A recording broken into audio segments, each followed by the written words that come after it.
Hello students, Hindi भाषा YouTube channel पर आपका स्वागत है। आज का हमारा विषय है हिंदी साहित्य और उसमें भी हम आज भक्ति काल से संबंधित 20 प्रश्नों पर चर्चा करने वाले हैं। जो हिंदी का कॉम्पिटिटिव एग्जाम होता है, टीजीटी, पीजीटी, पैट हो या किसी भी राज्य का हिंदी से संबंधित कोई भी एग्जाम होता है, उसमें अगर हिंदी साहित्य क्वेश्चन आते हैं तो भक्ति काल से संबंधित बड़े ही महत्वपूर्ण प्रश्न बन जाते हैं। तो चलिए वीडियो की शुरुआत करते हैं। और ये जानकारी आपको अच्छी लगे तो अपने साथियों के साथ इसे जरूर शेयर करें। निर्गुण काव्यधारा को ज्ञानाश्रयी और प्रेमाश्रयी दो भागों में विभाजित करने वाले विद्वान हैं मिश्रबंधु, शिव सिंह सेंगर, गुलाब राय, रामचंद्र शुक्ल। तो इसका आंसर, अगर आपको इनमें से किसी भी क्वेश्चन का आंसर पहले से आ रहा है तो आप कमेंट में डालकर ज़रूर बताना। तो इसका आंसर रहेगा ऑप्शन डी, रामचंद्र शुक्ल। साधना के क्षेत्र में जो ब्रह्म है, साहित्य के क्षेत्र में वही रहस्यवाद है, किसने कहा है? प्रश्न को ध्यान से समझें, समझ करके ही उत्तर देने का प्रयास कीजिए। साधना के क्षेत्र में जो ब्रह्म है, साहित्य के क्षेत्र में वही रहस्यवाद है, ये विचार किसके हैं? नीचे 4 आचार्य हैं, उनमें से एक इसका उत्तर है।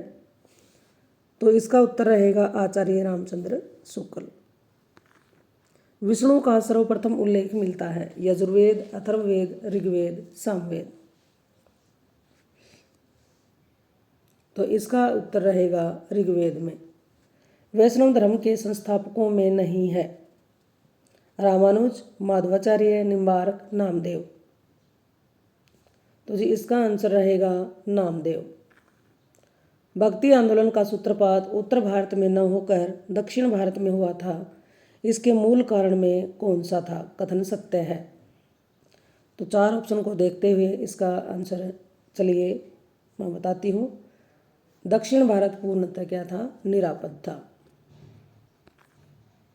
अद्वैत दर्शन के प्रवर्तक हैं।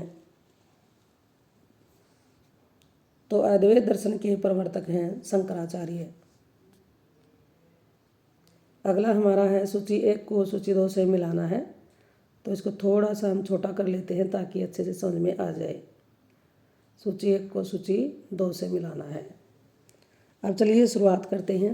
सबसे पहले शुद्ध अद्वैतवाद है। इसके आचार्य कौन रहे हैं? वल्लभाचार्य इसके प्रवर्तक रहे हैं। उसके बाद अद्वैत के शंकराचार्य हैं, विशिष्ट अद्वैतवाद के रामानुज हैं और द्वैतवाद के मध्वाचार्य हैं। तो इसके अनुसार हमारा उत्तर रहेगा ऑप्शन सी। तो बहुत ही महत्वपूर्ण प्रश्न है जी। अद्वैत के प्रवर्तक आचार्य शंकर को कुछ पुराण पंथियों ने प्रच्छन्न बोध कहा था। क्यों कहा था? ये ऑप्शन पढ़ते हुए जल्दी से जल्दी उत्तर देने का प्रयास करें। उनको क्यों कहा गया था बोध प्रच्छन्न? तो उनको इसलिए कहा गया था, बौद्ध धर्म में सभी मनुष्य समान हैं। शंकराचार्य ने इसी का अनुकरण किया था। नेक्स्ट हमारा प्रश्न है अद्वैतवाद के अनुसार क्या है? अद्वैत के अनुसार क्या इसमें सही होगा? इसमें हमारा उत्तर रहेगा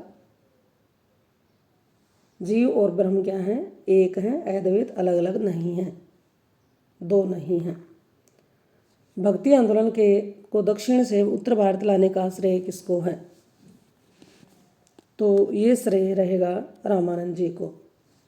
हरिदासी संप्रदाय के प्रवर्तक कौन हैं? हरिदासी संप्रदाय के प्रवर्तक हैं हितहरि वंश। वैष्णव धर्म के 4 प्रमुख आचार्यों में से किसने अपने सिद्धांतों में भक्ति और ज्ञान का समुच्चय माना है? तो इसमें हमारा आंसर रहेगा रामानुज। भक्ति और ज्ञान की पृष्ठभूमि में रामानुज संप्रदाय का प्रवर्तन किसने किया था?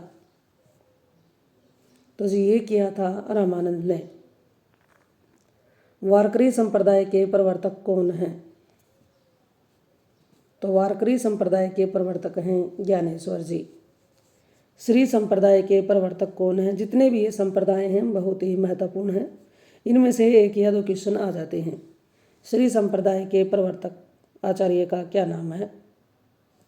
तो ये इसमें आंसर रहेगा आचार्य रामानुज। रुद्र संप्रदाय के प्रवर्तक कौन हैं? रुद्र संप्रदाय के हैं विष्णु स्वामी। जम्मनाथ ने अपने मत का प्रचार करने के लिए किस संप्रदाय की स्थापना की थी? जम्मनाथ ने अपने मत का प्रचार करने के लिए किस संप्रदाय की स्थापना की थी? तो उन्होंने की थी विष्णु संप्रदाय की। अनंता आनंद कबीर सुखा सुरसुरा पद्मावती नरहरि पीपा भावानंद रैदास घना सेन सुरसुर की घर हरि। रामानंद के शिष्यों की यह सूची किस काव्य ग्रंथ में है? तो जी ये रहेगी भक्तमाल में।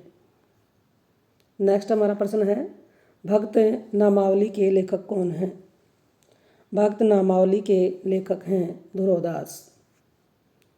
अगला प्रश्न है, भक्ति विवेक में किसकी रचना है?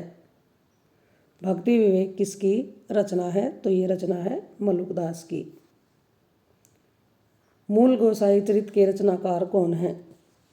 मूल गोसाई चरित के रचनाकार कौन हैं? तुलसीदास, वेणी माधवदास, अर्जुन देव और नाभादास। तो इसमें आपको इसका उत्तर कमेंट में डालकर बताना है कि इसका सही उत्तर क्या होगा।